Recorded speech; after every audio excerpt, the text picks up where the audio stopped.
Hello guys, this is अभिषेक। दोस्तों स्वागत है आप सभी लोगों का मेरे चैनल फिजिक्स फैक्ट बाय अभिषेक सेट में। दोस्तों आज हम लोग अपने वीडियो में जिस चीज़ की चर्चा करेंगे वो 2018 मैथमेटिक्स ग्रुप में पूछे गए केमिस्ट्री के प्रश्न हैं।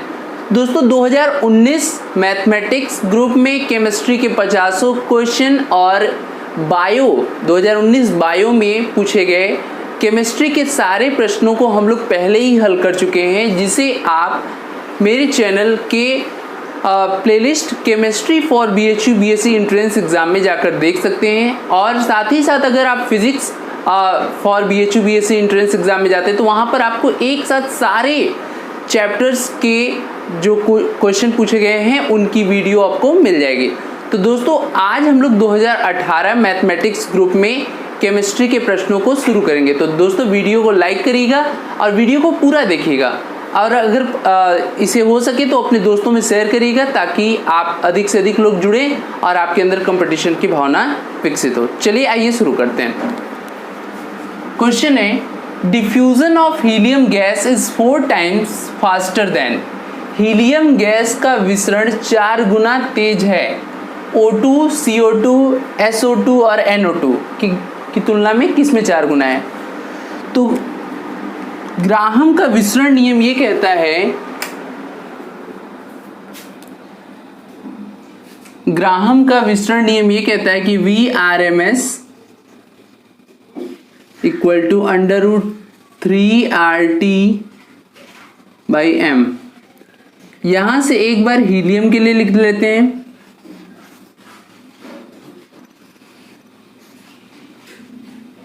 MHE, और एक बार लिख लेते हैं वो अननोन गैस जिसका हमें पता नहीं है, UN।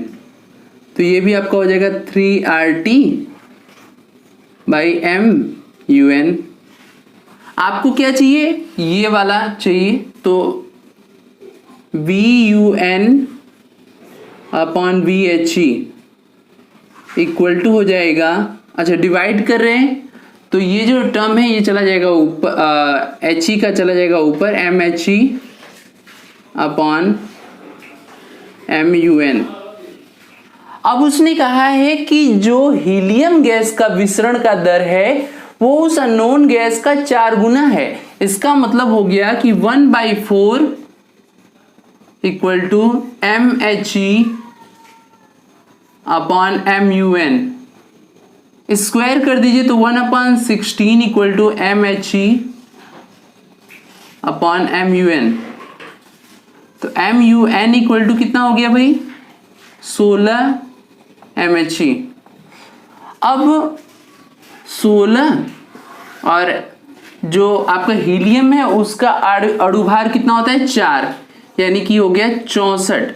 अब इन चारों गैसों में से जिसका मॉलिक्यूलर मास यानी जिसका आणविक भार जो है, आणविक द्रव्यमान, वो 64 यूनिट के बराबर होगा, वही वो अननोन गैस होगा। तो आइए चेक करते हैं। ये O2 है, O का होता है 16, O2 का हो जाएगा 32। तो ये तो नहीं होगा। CO2 का देख लीजिए 12 और यहाँ 32, 12 32 कितना हो गया? 44, ये भी नहीं होगा।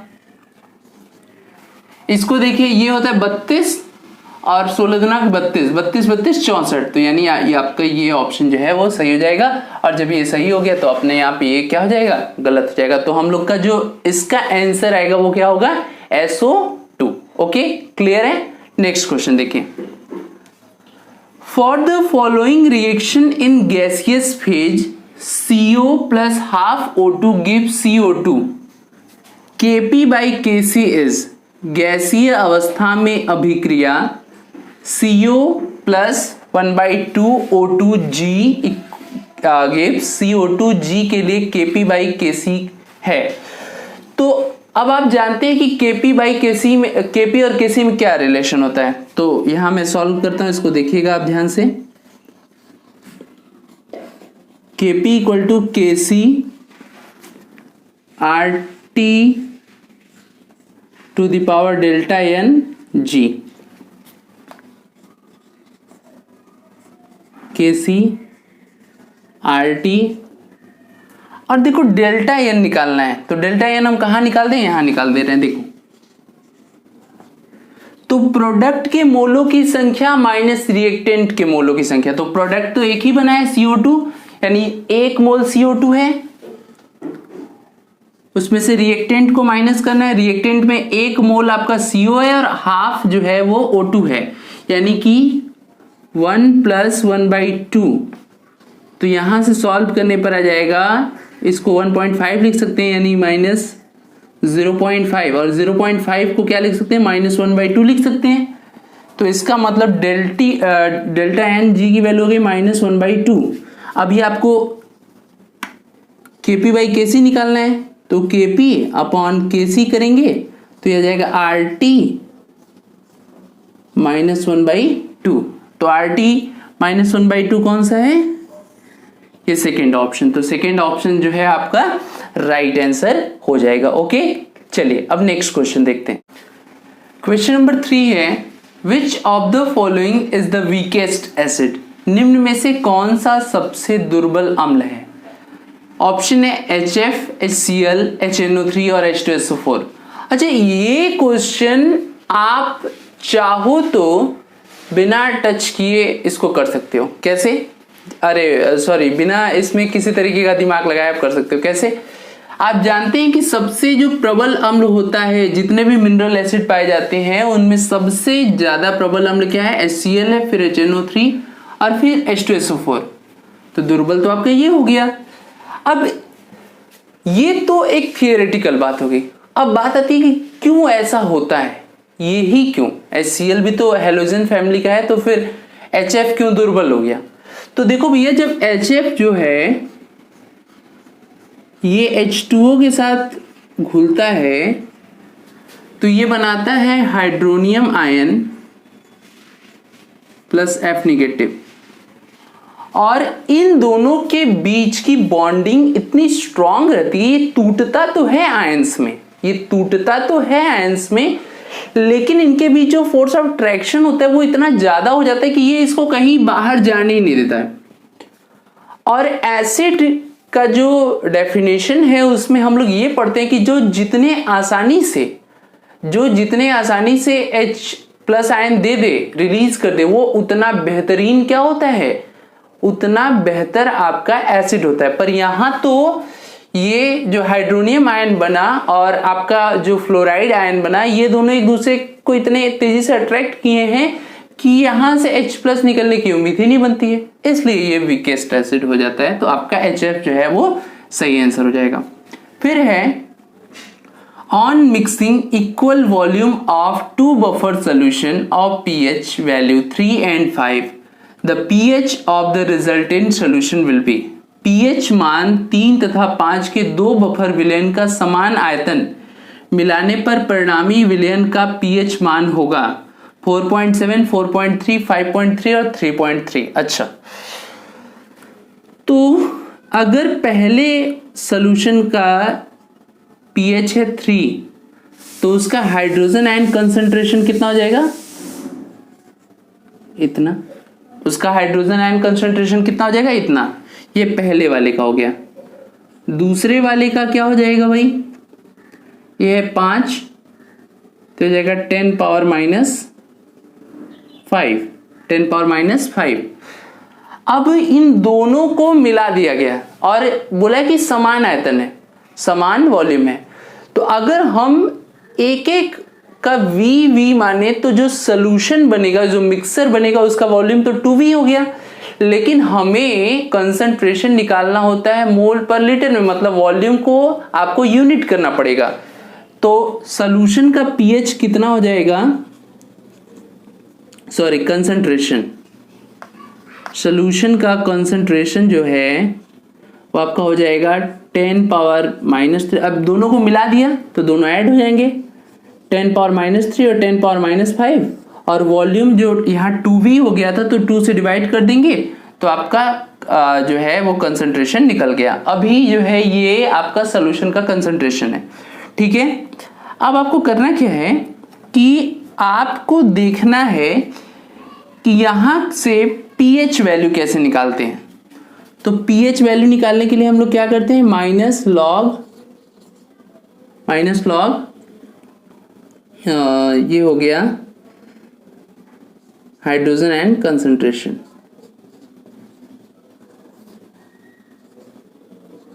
इतना।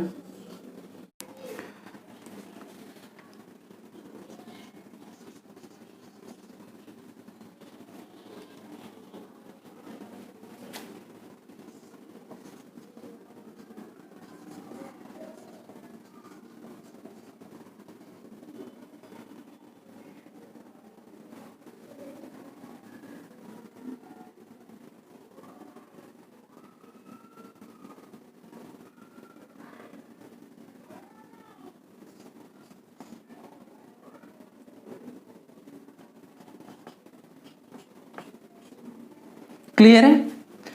जो 1/2 था उसको 0.5 लिख दिया, फिर माइनस, और फिर उसके बाद हमने क्या किया, उसके बाद हमने किया कि लॉग, और इसमें से 10⁻³ कॉमन कर लिया, तो 10⁻³ कॉमन कर लिया तो 10⁻5 से 10⁻2 बचा, और 10⁻³ कॉमन कर लिया तो वहां 1 बच गया। अब इधर क्या हो गया, pH equal to minus log 0.5 minus log 10⁻³ और इसे सॉल्व कर अगर हम चेक करें तो ये कितना आएगा, लगभग में 101/100 101/100 आ जाएगा आपका ये वैल्यू, ऐसे। ठीक है, अब चूंकि हम अगर अप्रॉक्स भी निकाल लें तो हमारा काम चल जाएगा। थोड़ा जल्दी करने के लिए हम लोग क्या करते हैं, इसको इससे कट कर देते हैं, बहुत मामूली रूप से जो है वो वैल्यू आएगी, इसलिए हम लोग उसको पूरा का पूरा कट कर देते हैं। ठीक है, अब हमारे पास बचा क्या, अब हमारे पास सिर्फ इतना बचा, तो मैं ऊपर अब इसको बता रहा हूं।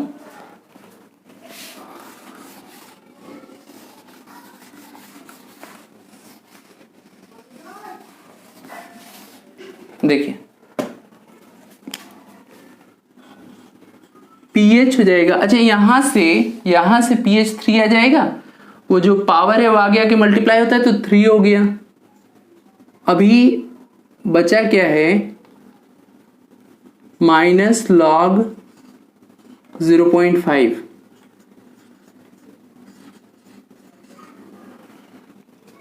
अच्छा 0.5 को 1/2 लिख सकते हैं, और 2 ऊपर जाएगा तो बना लेगा 2 इनवर्स।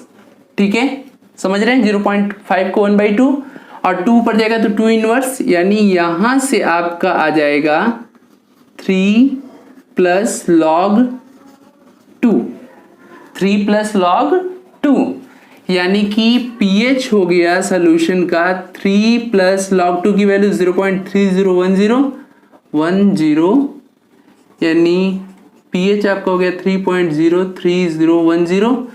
लेकिन हम लोगों ने यहां पर अप्रॉक्स सपोज किया था, इस वजह से हम लोग इसकी वैल्यू जो है वो अप्रॉक्स देखेंगे, और सबसे जो एग्जैक्ट आंसर आपका दिखा रहा है वो आपका 3.3 है। तो सॉरी, ये यहां पर 3 ऐसा हो जाएगा 3.3010। ओके, तो इसको देख लीजिएगा, आप लोग इसको देख लीजिएगा। आपको करना क्या है, एक बार मैं फिर समझाता हूं, पूरा ध्यान से देखिएगा। पहले सॉल्यूशन का pH 3 दिया हुआ है, तो इसका कंसंट्रेशन कितना हो जाएगा, 10⁻3। हाइड्रोजन आयन कंसंट्रेशन जो है, यानी हाइड्रोजन आयनों की सांद्रता कितनी हो जाएगी, 10⁻3। दूसरे का 5 दिया है pH, तो उसके लिए हाइड्रोजन आयन कंसंट्रेशन कितना हो जाएगा, 10⁻5। हमें कंसंट्रेशन सॉल्यूशन का निकालना है, लेकिन दोनों जब इक्वल वॉल्यूम वाले लिक्विड को मिलाते हैं तो वॉल्यूम 2 भी हो जाता है, पर हमें वॉल्यूम सिर्फ चाहिए, वो भी यूनिट वॉल्यूम, तो हमने 2 से डिवाइड कर दिया। अभी इसको एक साथ किया, फिर क्या किया, ये अच्छा ये टर्म पहले का है ना, उसको छोड़ देना है। फिर ये लॉग, ये 1/2 को आगे निकाल के उसको 0.5 लिख दिया, और ये माइनस वाला जो है वो आगे आया। फिर हमने क्या किया, 10⁻³ कॉमन कर लिया था, 10⁻³ कॉमन कर लिया था, तो यहाँ से 10⁻2 बचा था, यहाँ से 1 बचा था, और उस 10⁻2 को 1/100 लिख सकते हैं। 1/100 +1 करेंगे तो 101/100। अब चूंकि हमें अप्रॉक्स वैल्यू निकालनी है तो हमने क्या किया, यहाँ से इसको डिवाइड करके खत्म कर दिया, लगभग में खत्म हो जाएगा। और फिर log 10 पावर माइनस लॉग 10⁻³ की वैल्यू log 3 केवल 3 हो जाएगी, और log 0.5 की वैल्यू हमने आपको निकालना सिखा दिया। फिर ऐड कर दीजिए, ये वैल्यू अप्रॉक्स आ रही है लेकिन हमने वहां पर भी उसको कट किया था अप्रॉक्स के लिए ही, तो हमारा जो एग्जैक्ट आंसर हो जाएगा वो हो जाएगा 3.3। ओके बच्चों, क्लियर है? चलिए, अच्छा एक क्वेश्चन कल का हुआ था, थोड़ा गड़बड़ हो गया था, मैं उसको बता दे रहा हूं आप लोग को। इसको मैं रफ कर रहा हूं। कल एक क्वेश्चन मैंने पूछा था कि इसमें से कौन सा एरोमेटिक होगा, ठीक है, इसमें से कौन सा एरोमेटिक होगा, और ऑप्शन कुछ इस तरह से थे।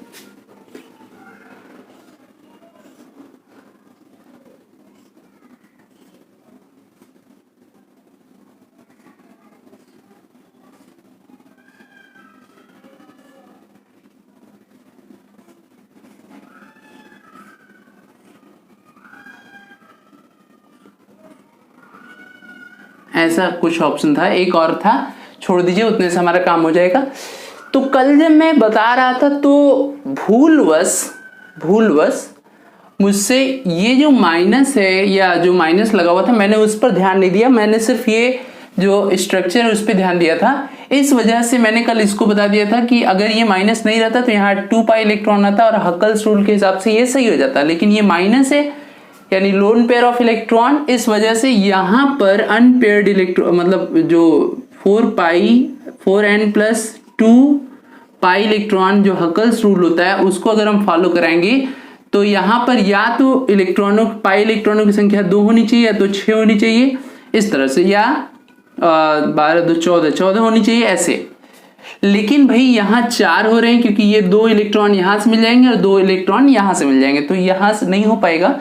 लेकिन इसमें जब आएंगे तो 2 इलेक्ट्रॉन इससे मिलेंगे, 2 इलेक्ट्रॉन इससे और 2 इलेक्ट्रॉन इससे, तो यहाँ पर आपका 6 इलेक्ट्रॉन होगा, इसलिए आपका सेकेंड ऑप्शन सही होगा। तो उसको चेक कर लीजिएगा कि कौन सा ऑप्शन ये था और वही सही होगा। ये वाला थोड़ा गड़बड़ हो गया था और चूंकि मैं अपनी भूल स्वीकार करता हूं कि भाई मैं यहाँ पर इस चीज को नहीं देखा था या देखा था पर ध्यान नहीं दिया, इस वजह से ये गलती हो गई थी। तो आप लोगों में से जिसने भी कल ये रियलाइज कराया कि नहीं सर ये होना चाहिए तो ठीक है, उनको थैंक यू, लेकिन बाकी लोग अपना इसको सुधार कर लेंगे, ठीक है। अब नेक्स्ट क्वेश्चन देखते हैं। क्वेश्चन नंबर 5 है, the concentration of a saturated solution of CaF2 is 2 × 10⁻⁴ mole per liter. Its solubility product will be। CaF2 के एक संतृप्त विलयन की सांद्रता 2 × 10⁻⁴ मोल प्रति लीटर है, इसकी घुलनशीलता उत्पाद होगा। ऑप्शन है 3.2 × 10⁻12, 3.2 × 10⁻10, 4 × 10⁻8 और 4 × 10⁻10। अच्छा ये क्वेश्चन है, तो सबसे पहले इसको CaF2 को हमें तोड़ना होगा क्योंकि भाई सांद्रता के लिए आयन तो चाहिए। तो ये कैसे टूटेगा, Ca+2 और 2F नेगेटिव, ठीक है, 2F नेगेटिव। इसको यस सपोज करेंगे, इसे यस और इसे 2s सपोज करेंगे। भाई वो आप जानते हैं क्यों, क्योंकि यहाँ पर 2 मोल है, यहाँ पर एक, ठीक है, इस तरह से। अब KSP सॉल्युबिलिटी प्रोडक्ट, ये क्या कहता है, Ca+2 और ये हो जाएगा F नेगेटिव स्क्वायर हो जाएगा। ओके, फिर इसे हम लोग यस सपोज किए, इसे 2s सपोज किए, तो KSP क्या हो जाएगा भाई, KSP हो जाएगा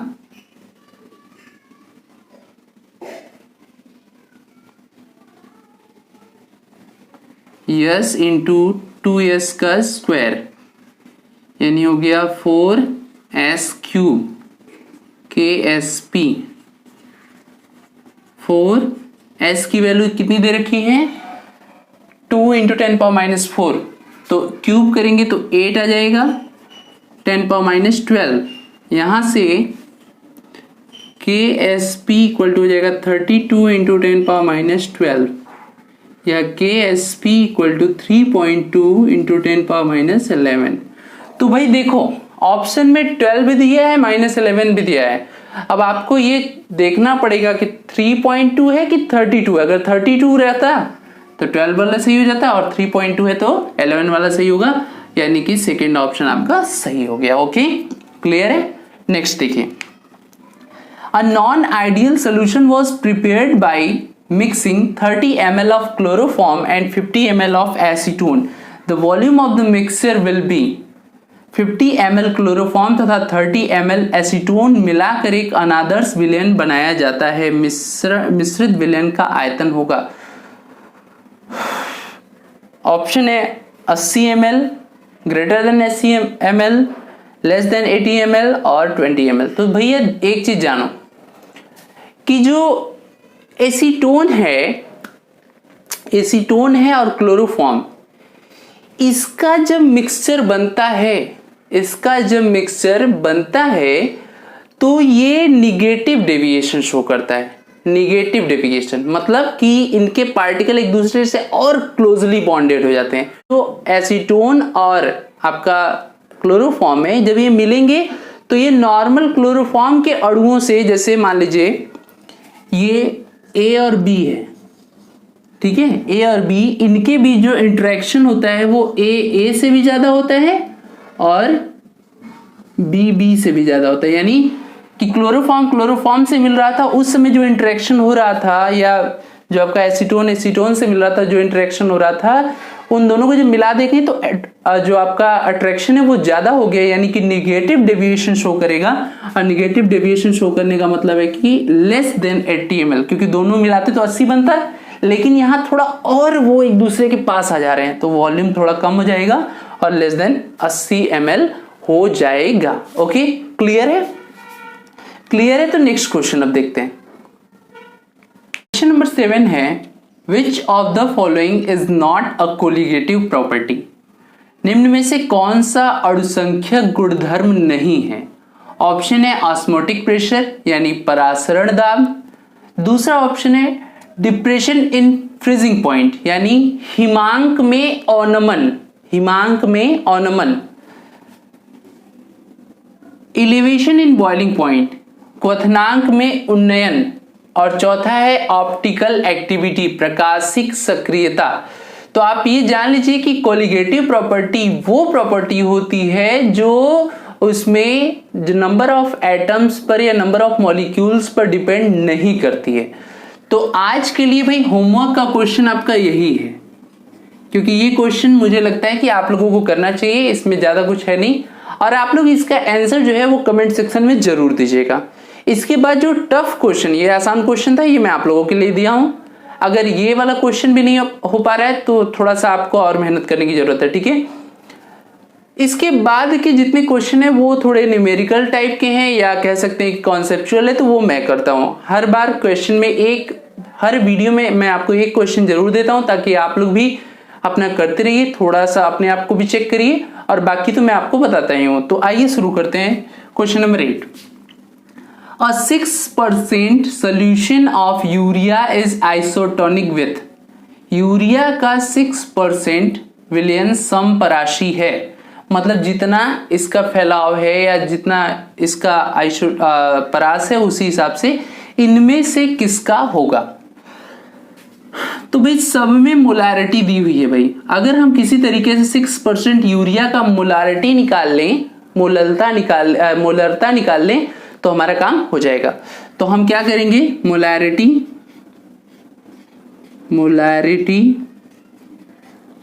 6% है, 6% हो गया, ml है, लीटर में बदलना है, 1000 से मल्टीप्लाई कर दीजिए, और उसके बाद जो यूरिया है उसका मॉलिक्यूलर मास कितना है। तो यूरिया का मॉलिक्यूलर मास होता है यूरिया का मॉलिक्यूलर मास है 60। तो यहां से देखिए सारे 0 कट गए, 6/6 मतलब 1 मोलर। अब आपको ऑप्शन में वो ऑप्शन चूज करना है जो 1 मोलर दिखाए। तो ये 0.1 मोलर है, गलत। 0.2 मोलर है, गलत। 0.05 मोलर है, गलत। और ये 1 मोलर है, यानी कि ये आपका ऑप्शन सही हो जाएगा। ठीक है, तो आपको ऐसे क्वेश्चन में उसकी मोलैरिटी निकाल के चेक कर लिया करिए। नेक्स्ट क्वेश्चन है the molar conductivity of KCl, NaCl and KNO3 are 152, 128 and 111 Simon centimeter square per mole respectively. What would be the molar conductivity of NaNO3? KCl, NaCl तथा KNO3 की molar चालकताएं 152, 128 तथा 111 Simon centimetre square पर मोल है। Simon centimetre square पर मोल में NaNO3 की molar चालकता है। तो सबसे पहले आपको निकालना है भाई क्या इसमें मोलर चालकता ऑफ NaNO3। अब ये निकलेगा कैसे? हमारे पास NaCl दिया हुआ है, KNO3 दिया हुआ है और KCl दिया हुआ है। तो हमें Na तो चाहिए ही चाहिए, तो हम NaCl लिख दें। NaCl में से Cl नहीं चाहिए था, तो Cl वाला KCl है, इसमें से माइनस करना होगा और फिर NO3 भी चाहिए, KNO3 हो जाएगा KNO3। अब देखो भाई, इसमें से Cl हट जाता और इसमें से K हट जाता, तो काम हो जाता है, यानी KCl हटाना है और KCl भी दिया हुआ है तो उसको माइनस कर देते हैं।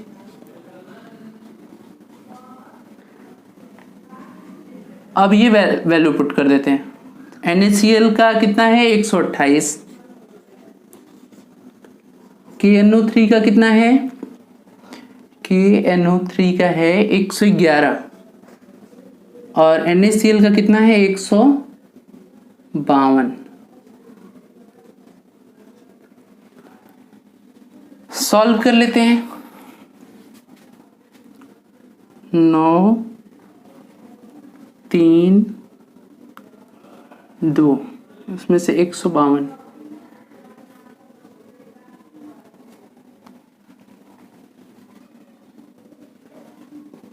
$87 आएगा। इसको सॉल्व करने पर 87 आएगा, यानी 87 आपका फर्स्ट ऑप्शन है, तो फर्स्ट ऑप्शन आपका राइट हो जाएगा। ओके भाई, चलिए अब नेक्स्ट क्वेश्चन देखते हैं। क्वेश्चन नंबर 10 है if the standard electric potential of Cu+2/Cu electrode is 0.34 volt, what is the electrode potential at 0.01 molar concentration of Cu+2 at T = 298 kelvin. यदि Cu+2 Cu इलेक्ट्रोड का मानक विभव, देखिए ये बहुत इंपॉर्टेंट क्वेश्चन है, 0.3 वोल्ट है तो 0.01 मोलर Cu+2 आयन सांद्रण वाले इलेक्ट्रोड का विभव T = 298 केल्विन पर होगा। तो सबसे पहले इसमें ये देख लेना है कि जो ये Cu+2 है इसका रिडक्शन हुआ है 2 इलेक्ट्रॉन लेकर और ये बना लिया है Cu बना लिया है और इसके लिए E0 की वैल्यू दे रखी है 0.34। तो नॉन्स्ट इक्वेशन लगाएंगे और नॉन्स्ट इक्वेशन क्या होता है, E = E0 minus 0.0591/2 log Cu/Cu2+।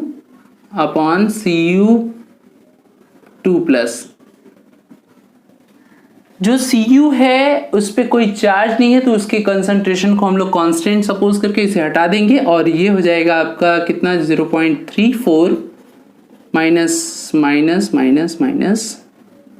0.0591/2 और log 1/10⁻², 10 पावर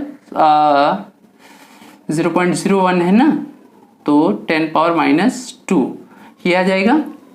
और यहाँ से आपका हो जाएगा, सॉरी यहाँ पर आपका, हाँ चलिए ठीक है कोई दिक्कत नहीं है, 0. और ये 0.591/2 और ये हो गया log 10⁻²। तो 10⁻² से कितना आ जाएगा, 2 आएगा, तो ये हो जाएगा 0.34 माइनस 0.0591/2 और इसकी वैल्यू भी 2 आएगी, ये 2 से 2 कट जाएगा, 0.34 माइनस 0.0591 और ये सॉल्व करने पर आपका आ जाएगा 0.281 वोल्ट। तो ये आपका रिक्वायर्ड सोल्यूशन हो जाएगा। तो दोस्तों इसको आप नोट कर लीजिए, फिर मैं स्क्रीन पे आऊँ। तो दोस्तों पार्ट 1 जो है वो 2018 मैथमेटिक्स ग्रुप में केमिस्ट्री के प्रश्नों का पार्ट 1 जो है वो समाप्त हो गया है। अगर वीडियो आपको पसंद आई होगी तो लाइक करिएगा, दोस्तों में शेयर करिए और चैनल से जुड़े रहिए। Thank you.